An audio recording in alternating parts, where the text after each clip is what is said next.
As férias de verão estão chegando e, com elas, alguns cuidados com os nossos pequenos são essenciais.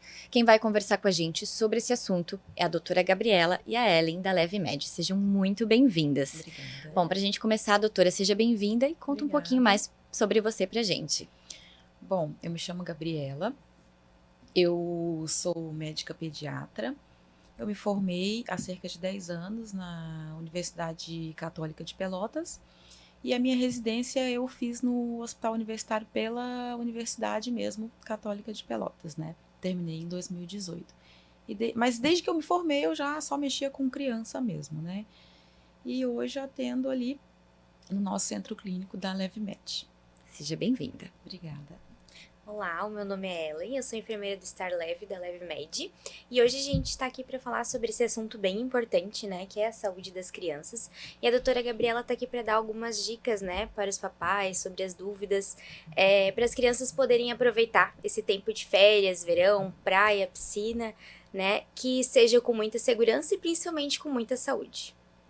Bom, e para a gente começar, doutora, então conta pra gente quais são os cuidados necessários para evitar queimaduras e qual é o filtro solar indicado para as crianças.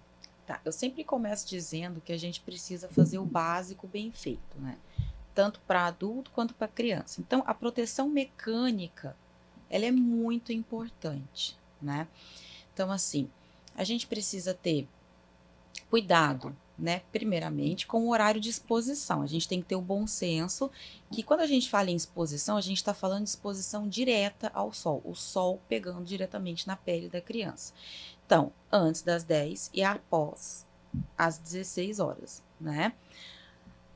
E além disso, a gente precisa ter a proteção mecânica de um bom guarda-sol, as roupas. A gente tem que tomar cuidado também com o material do guarda-sol. Por exemplo, nylon, ele não é muito bem indicado porque ele deixa passar em torno de 90% da radiação. Então, lona ou então algodão, sarja, tecidos mais grossos, né, que conferem uma proteção maior.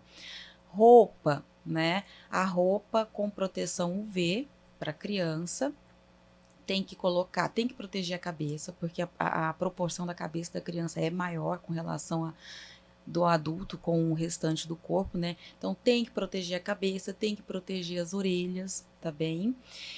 E criança menor de 6 meses não é recomendado o uso do filtro solar. Então a gente precisa, as mãozinhas ficam de fora, as perninhas, então a gente precisa estar debaixo do guarda-sol, sempre com essa proteção a mais.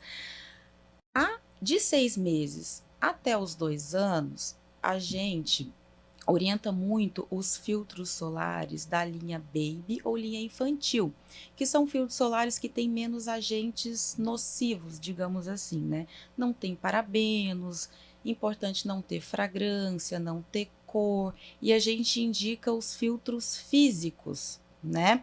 Que é o óxido de zinco e o dióxido de titânio. Eles conferem uma proteção, uma barreira física na pele mesmo que reflete os raios UV, não deixa ali maltratar a pele da criança.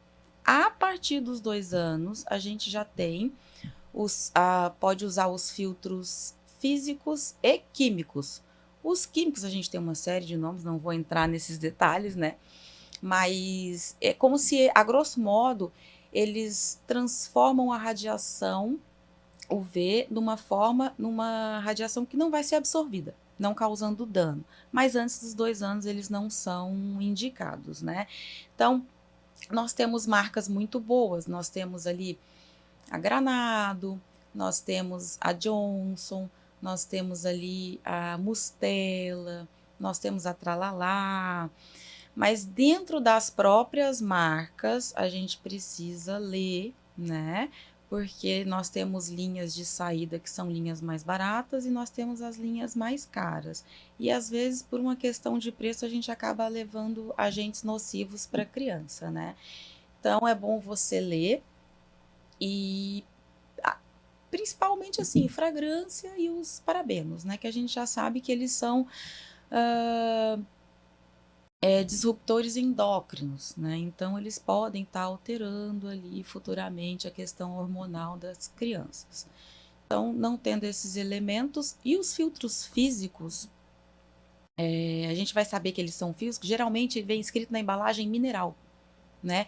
Filtros físicos, aí tá lá, ou então filtros minerais, né? Aí a gente sabe que é a proteção física para usar abaixo dos 2 anos. Então, resumindo bem isso. Existe também a possibilidade de manipular. Tem a possibilidade de manipular também numa farmácia de confiança, né? Você pode pedir para manipular. E doutora, com relação à insolação, quais são os riscos e como identificá-la? Bem, mesmo com toda essa proteção, a gente tem que saber que os filtros precisam ser reaplicados, né? Então, para a gente ter uma boa aderência na pele, 30 minutos antes de entrar na água, né? Se tá transpirando, dá uma secadinha na pele e passa, e tem que ser reaplicado. Não adianta você aplicar na criança e deixar ela solta, porque senão a gente vai correr o risco, sim, da insolação, né?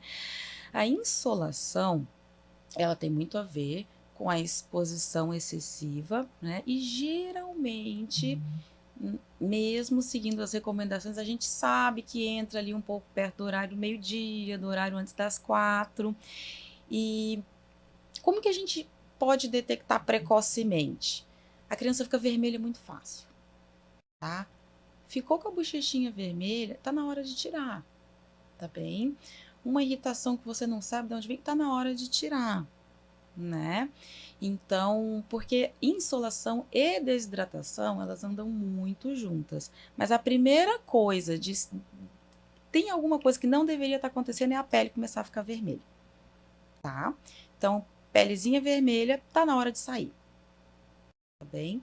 Então, a gente precisa ter esse cuidado, porque se deixar, aí a gente já tem uma extensão maior de pele, os mecanismos de dissipar o calor do corpo não começam a funcionar direito, aí a criança começa a ter, né, os sinais ali mais moderados, que é uma irritabilidade excessiva, pode fazer febre, né, justamente porque não está conseguindo dissipar esse calor, né, que ficou lá o dia inteiro, né, pegando o sol. E aí a gente pode ter vômito, né? Inclusive de forma incoercível, né? Que pode confundir com uma gastroenterite, mas geralmente o febrão alto, após uma longa exposição ao sol, a irritabilidade, os vômitos, já é interessante a gente procurar uma unidade básica de saúde. Mas criança mais nova, não dá para deixar ficar vermelhinha, não. Aquela corzinha bonitinha, sabe? Não dá para deixar ficar. E doutora, com relação à desidratação, como identificar e quais são os riscos dela também? Então, vamos voltar para o básico bem feito, né? No verão, a gente sabe que a criança, pelo calor excessivo, as crianças já não querem comer direito, já não querem se hidratar direito. Não podemos deixar a criança esperar pedir água, tá? E para isso a gente tem que lembrar que a gente também tem que beber, porque se a gente não tem o hábito, a gente não vai lembrar que o filho tem que beber. Então, tem que oferecer sempre. E é água, tá? Tem água de coco, tem suco, tudo mais, mas é água, tá? Tem que estar sempre oferecendo. E aí, como já tem aquela dificuldade da criança não estar querendo ingerir alimentos de modo geral, a gente tem que priorizar os alimentos que têm mais água, né? Então, muita fruta, claro, sabendo da procedência, tá, gente? A fruta que vocês levam de casa, né? Não dá para ficar comprando fruta de vendedores da praia que você não sabe. A pessoa conversa, espirra e cai não sei o que em cima daquelas frutas, você ingere aquilo ali. Para pegar uma gastroenterite é muito fácil. Então, a água da procedência que você conheça, de preferência garrafada, água mineral, né? Ou filtrada ou fervida. A gente tem que ter esse cuidado com os ambientes de praia. E alimentos que contenham água, né? Então, muita melancia, muita laranja, cuidado com o limão vocês tirem, né? Dessa época da praia. Mas maçã, laranja, ameixa, né? Claro, dá para incluir as outras frutas também, mas o picolé, né? A gente acaba liberando ali, ele tem um corantezinho, tem um açúcar, mas né, isso aí faz parte da vida da criança. Mas você pode fazer outros de formas mais saudáveis também, né? Mas os alimentos que contenham mais líquido, é bom você estar sempre oferecendo. Porque com a movimentação, piscina, corre, né?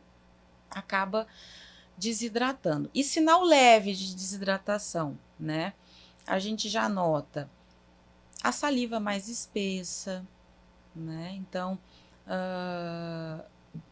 a criança pode ficar mais irritada, né? Você, por exemplo, a criança chega até você e pede para beber água e toma uma garrafinha de 500 ml de uma vez. Opa, eu acho que em algum tempo faltou a gente estar oferecendo alguma coisa, né? Mas os sinais leves, leves mesmo, a saliva mais espessa, né? Mas, como eu digo, a insolação, ela anda muito próxima com a desidratação. Então, no final do dia, por conta de falta de cuidado, a criança tá lá com sinais moderados de insolação, ela também geralmente vai estar com sinais de desidratação, que é irritabilidade, né? A criança pode ficar mais hipoativa, né? Então, a gente tem que tomar cuidado com isso, porque muitas vezes junta o sintoma de insolação com desidratação, aí junta o vômito, aí desidrata muito rápido.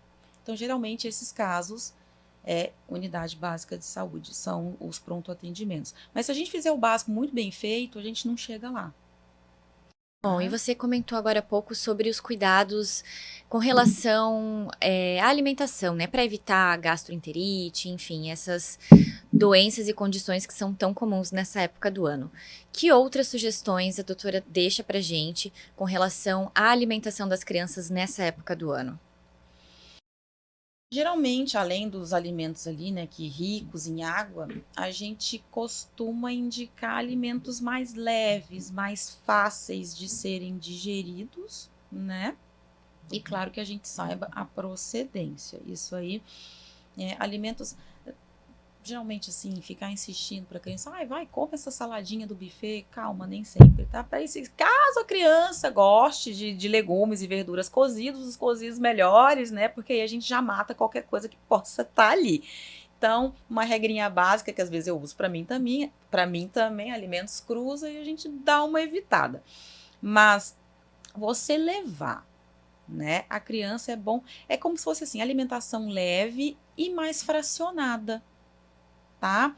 Porque a gente evita a desidratação. Caso comece alguns sinais de insolação, a criança está hidratada e bem alimentada, a gente já consegue reverter isso daí. Então é como se fosse assim, passarinho, né? Ao longo do dia, alimentos leves e com mais frequência. Não precisa necessariamente. A gente tem que ter a rotina da criança, mas nas férias não precisa necessariamente só o café, só o almoço, só o lanche, só a janta. A gente dá uma fracionada nisso daí, né? Carnes mais leves, né? Tem ali os alimentos que a gente acaba dando maior permissividade para a criança comer, mas o básico, assim, mais ou menos isso, sabe? Alimentos mais leves e de forma mais picada ali. Bom, e agora também com a chegada do verão, existe uma tendência a aumentar o número de casos de dengue. Que cuidados os pais devem tomar com as crianças nessa época do ano? Bom, então vamos voltar lá pro básico, né? O básico bem feito.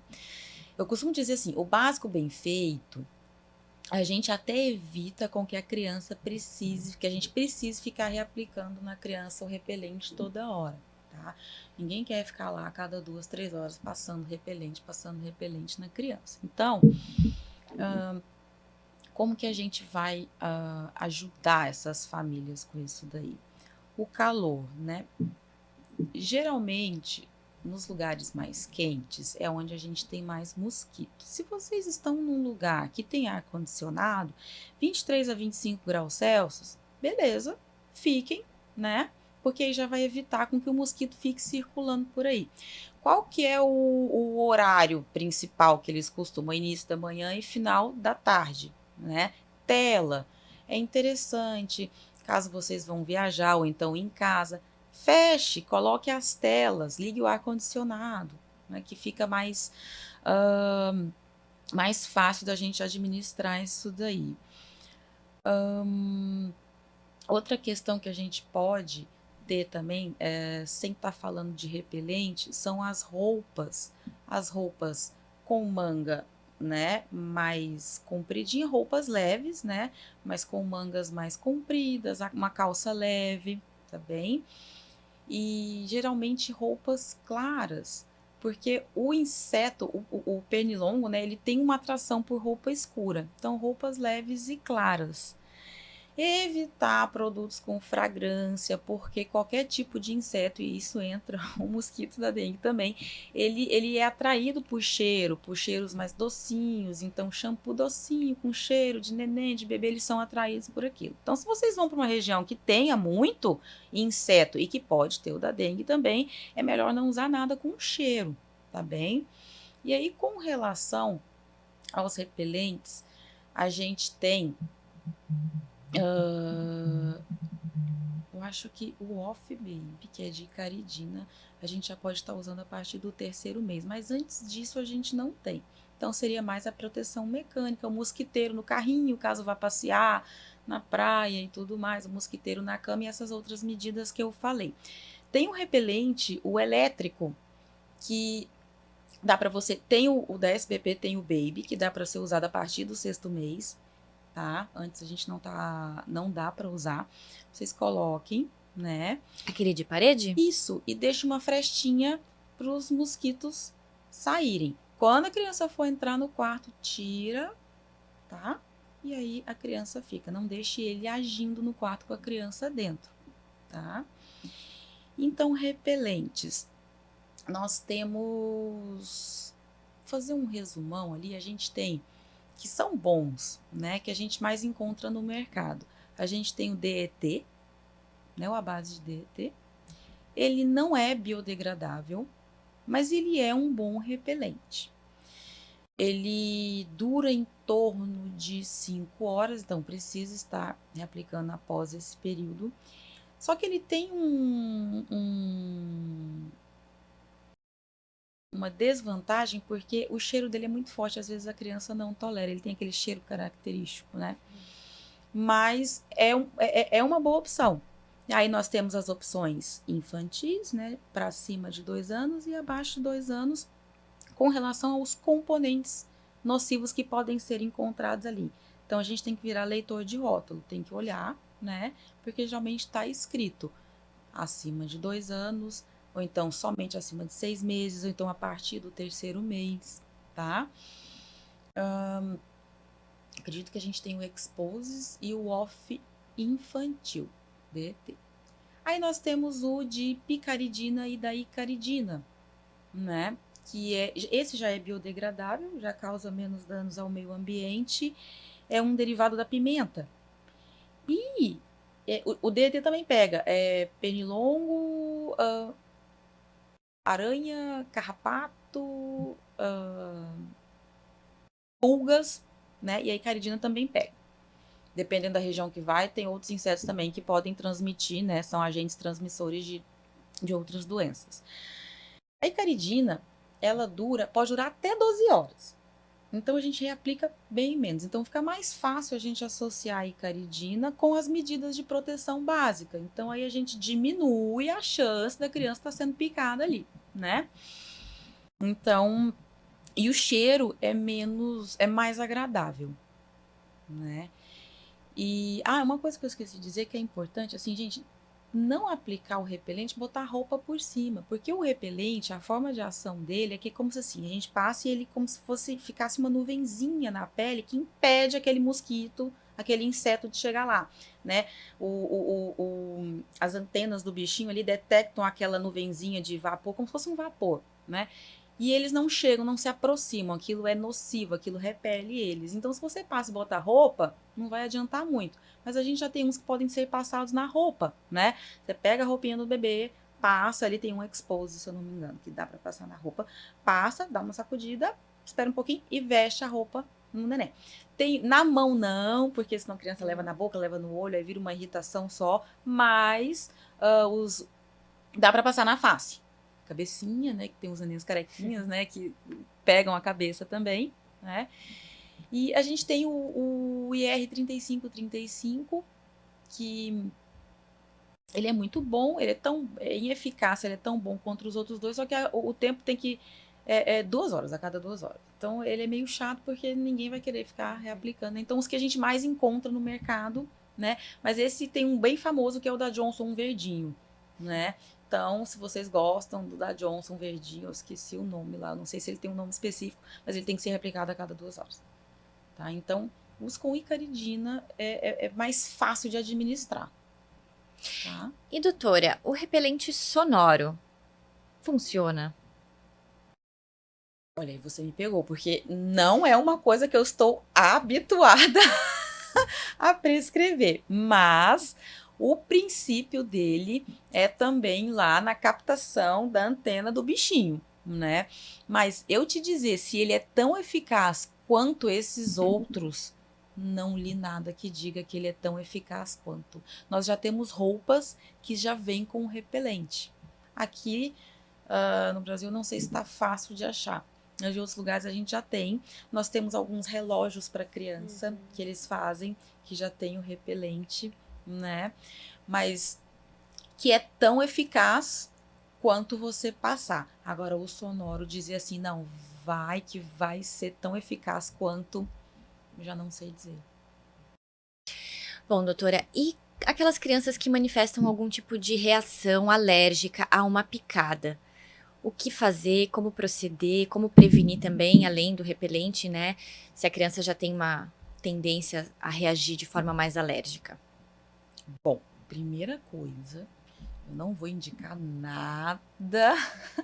A primeira coisa que eu indico é: vão no pediatra de rotina da criança, que já conhece a criança, porque sim, dá pra gente fazer uma lista, né, do que esse pai e essa mãe podem levar para essa criança. Então, se é uma criança que já tem um histórico de ter picada, reação alérgica à picada do inseto, a gente deixa assim um corticoide de baixa ou média dosagem, explica direitinho quantas vezes ao dia, como pode aplicar, né? Porque uma coisa que os pais gostam muito, chega na farmácia e indicam o Fenergan, né? O Fenergan, gente, ele tem um componente ali na pomada que ele é irritativo e que não dá para ir para o sol com aquilo, não dá para ficar no calor com aquilo. Então, às vezes, acaba irritando mais. Dizem, poxa, mas eu usei uma coisa para diminuir a irritação e acaba irritando mais. E ele não costuma ser. E é muito, o pessoal vai na farmácia e geralmente é o que pegam, né? Então, vá lá, porque tem pomadas específicas, né? Nós temos cremes e loções específicas. Uma coisa que eu li e que é pouco conhecido no meio da pediatria, mas que é muito bacana para brotoeja de calor, ou então essas picadas também. Claro, não vai tratar, mas ameniza. É a água termal. Gente, água termal, mas passa água termal na criança, aquelas de spray, né?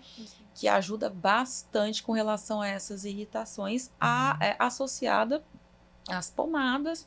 E tem criança que acaba precisando fazer um antialérgico via oral. Então, para o pediatra que está acostumado, né? É interessante deixar, sim, porque já deixa a dosagem, como tomar direitinho e já explica que se essas medidas não adiantarem e outros sintomas moderados a grave começarem a aparecer, aí a gente já sabe indicar, né, a procura por pronto atendimento. Então, por isso é importante também, né, doutora, essa consulta de rotina também, né, conhecer a criança, saber das medicações, antes de viajar, passar no pediatra, igual a doutora falou, porque não é porque outra pessoa usou que eu vou usar para o meu filho também, né, tem muito disso, principalmente nessa época do ano, né, então é bem importante isso. Eu comparo muito assim, é igual o carro, né, eles levam para consulta de revisão antes das férias, tem que levar os filhos também, aí depois que volta tem que trazer também pra gente ver como é que tá a situação, né? Mas sim, é muito comum no consultório eu pegar pais que estão levando lá os filhos, a gente vai viajar, a gente queria saber questão de avião, né? Questão de dor no ouvido do avião, então de saber como fazer, como proceder, quais medicações podem dar, então isso é importante para não ficar muito perdido, sabe?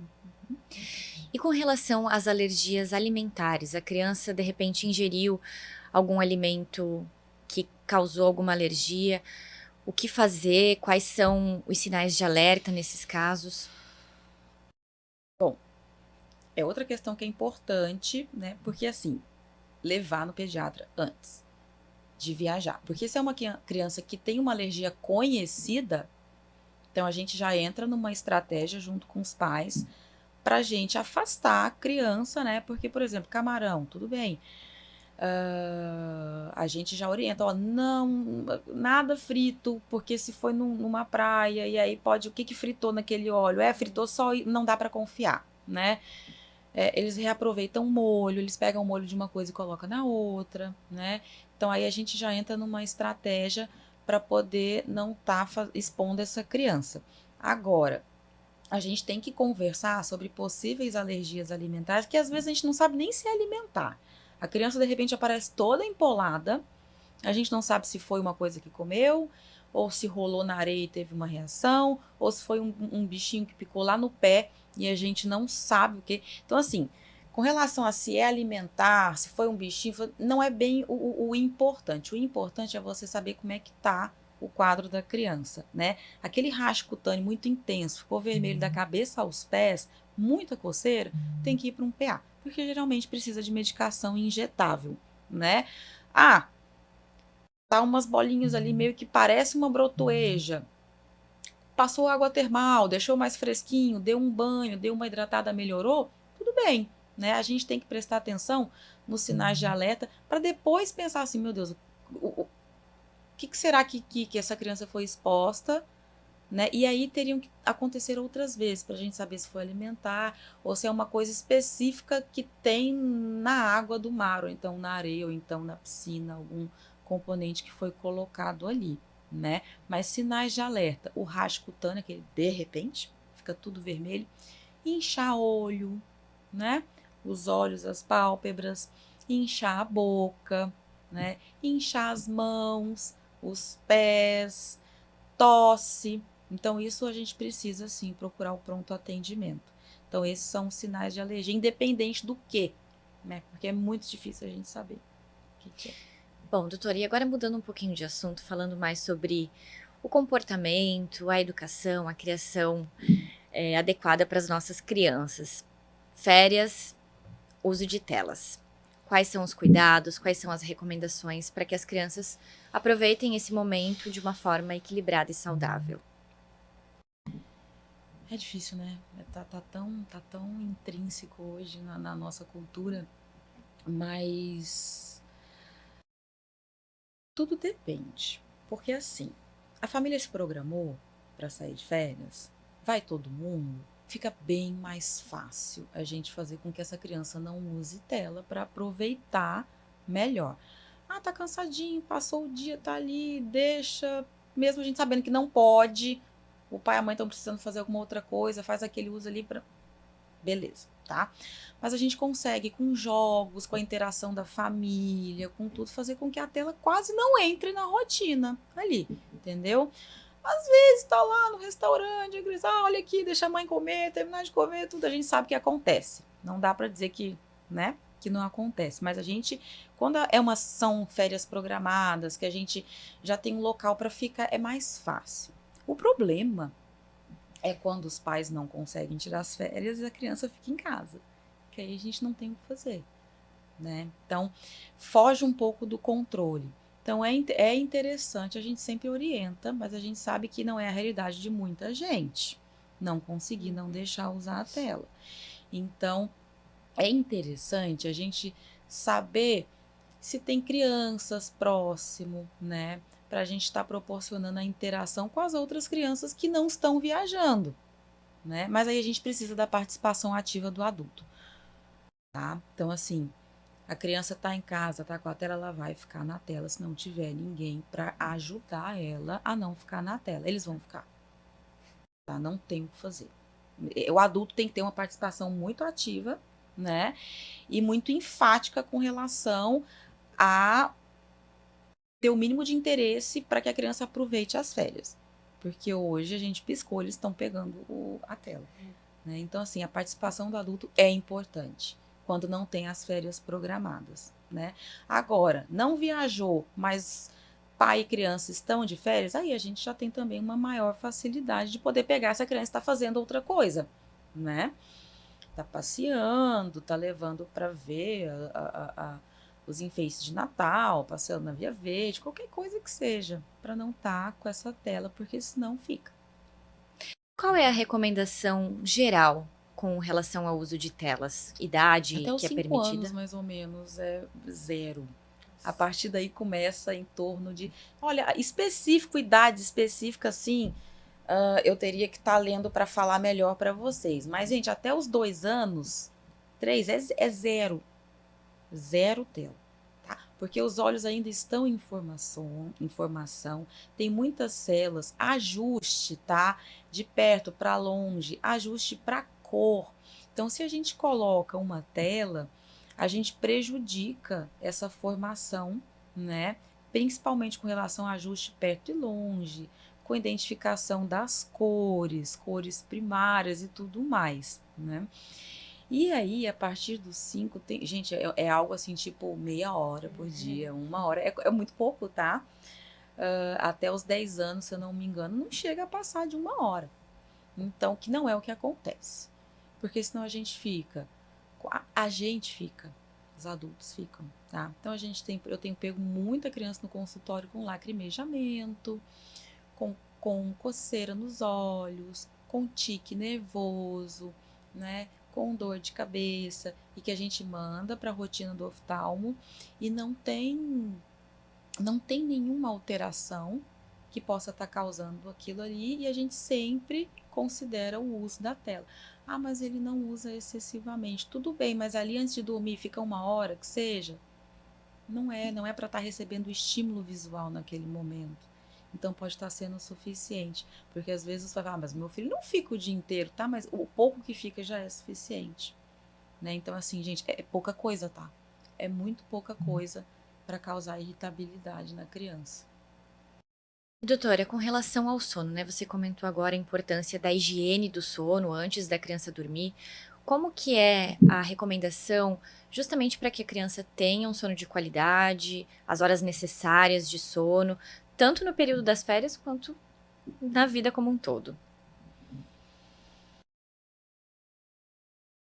O sono, ele é muito importante. A gente sabe disso, né? Para questões de regulação hormonal, para questão de descanso, para questão de trabalho da memória, de trabalho do humor e tudo mais. Para a criança que está a milhões, né, de quilômetros por hora na questão de desenvolvimento, ele é essencial. Então, a gente precisa saber que a criança, a partir de uma certa idade, ela precisa ter uma noite completa de sono.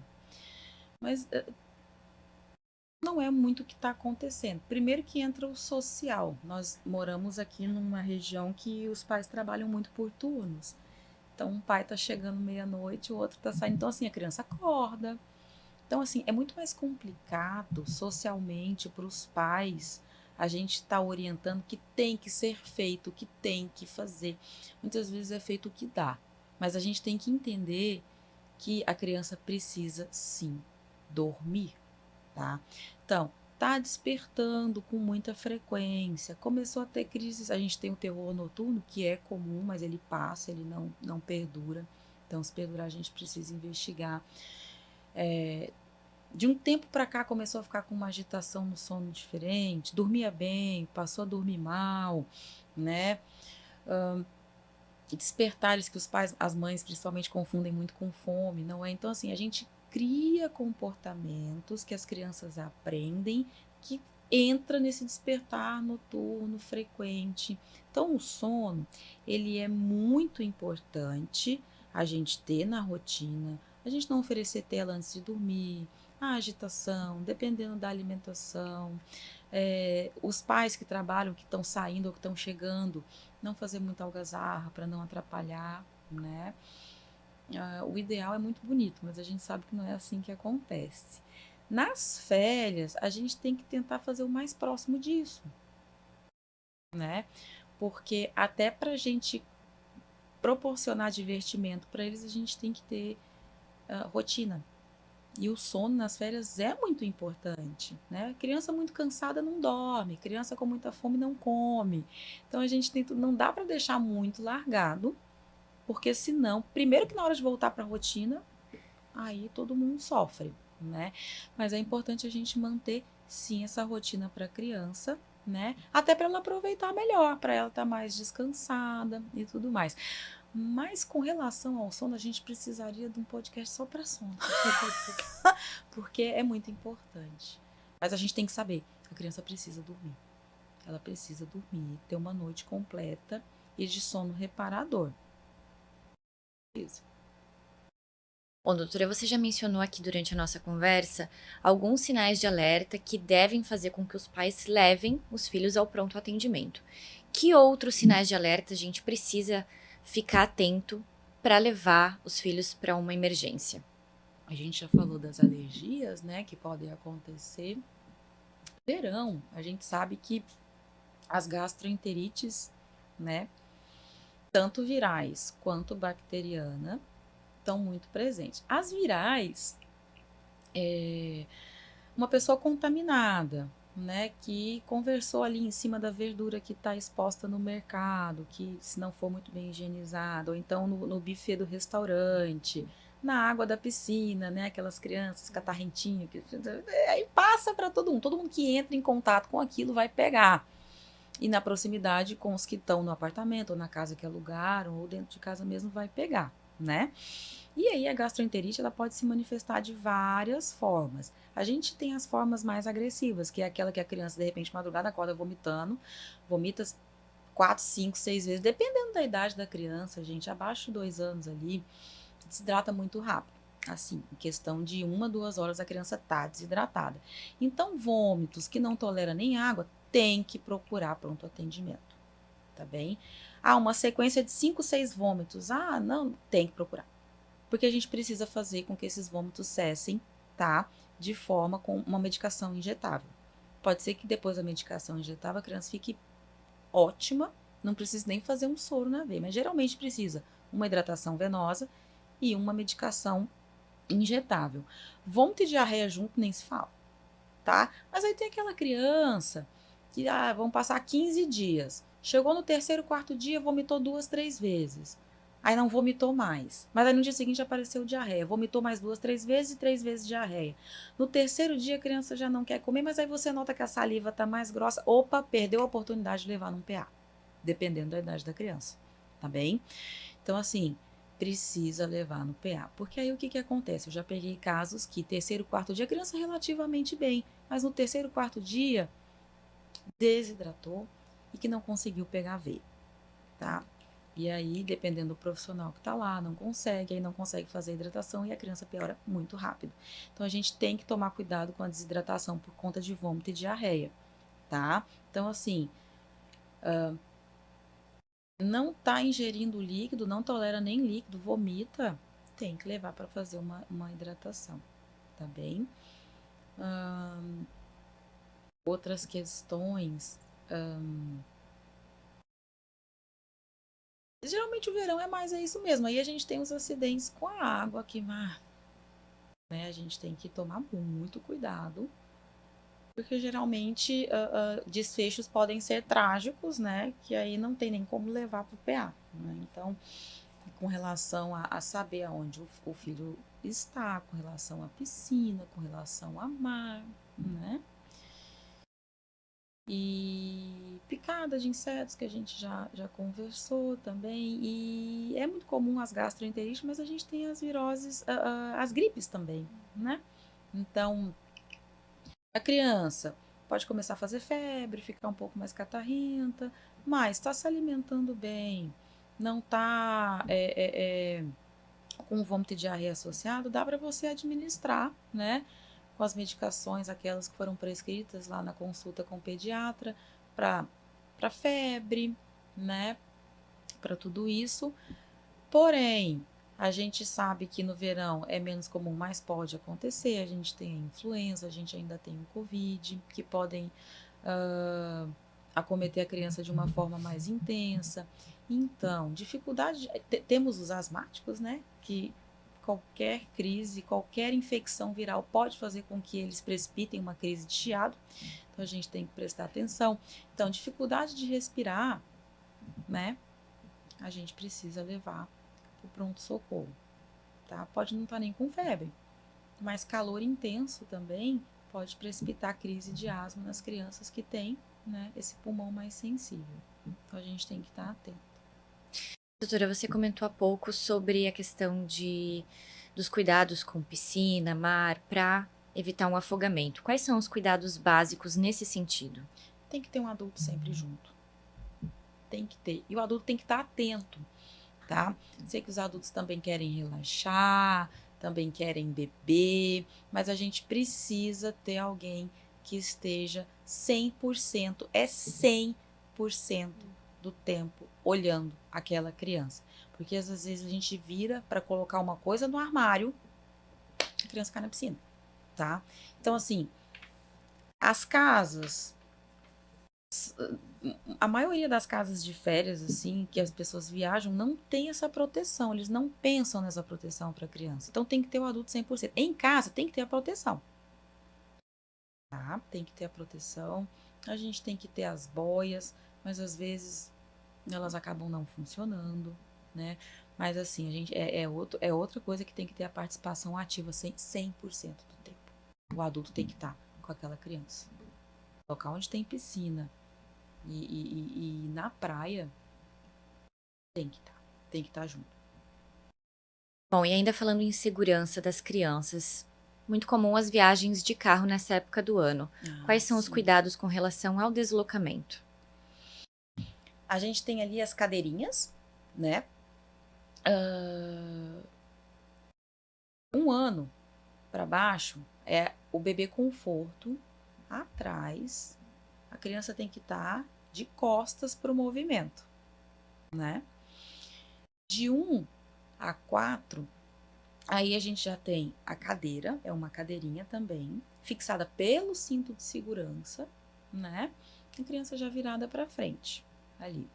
A partir dessa idade, de 4 a 7, 7,5, é um assento, né? Elevador. Que a criança fica. E tudo isso é para dar estabilidade para a criança, tá? As crianças não entendem de jeito nenhum. Elas ficam contando os dias para parar de usar aquilo, mas a gente precisa dar estabilidade para a criança dentro do automóvel. Ela não pode ficar circulando livremente ali, com um cinto de segurança. 7 anos e meio para frente, atrás, com o cinto de segurança, né? Então, a gente tem que ter muito cuidado, tá? Porque freada, a lesão de chicote, tanto para adulto quanto para criança é muito mais letal, né? A freada ali. Então, por isso que o nenenzinho tem que estar virado pro sentido oposto, por onde o carro está indo. E qualquer deslocamento, qualquer derrapada na pista, a criança tem que estar muito bem presinha ali, né? Porque dentro do próprio carro, a criança, por ser menor, ela flutua muito mais. Então, ela pode se lesionar muito mais gravemente só dentro do próprio carro ali mesmo, por estar mais soltinho. Então, a gente consegue evitar muita coisa com essas medidas que a gente tem aí. Bom, doutora, para a gente finalizar, quais são os itens essenciais para os pais levarem, então, para essas viagens, esses passeios de férias, pensando em medicamento e o que mais que você julgar necessário e que seja relevante para a gente comentar com quem nos Tá, assiste? os que vão na consulta, que consultam comigo, a gente sempre faz uma receita ali, ou então uma, uma linha que tem que ter para as crianças, né? Então, assim, os remédios para febre, né?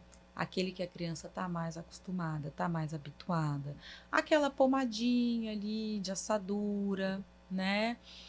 Aquele hidratante labial, que não é qualquer um, gente, a Lonalina, aquele que a mãe que está amamentando usa no bico do seio para a boca da criança.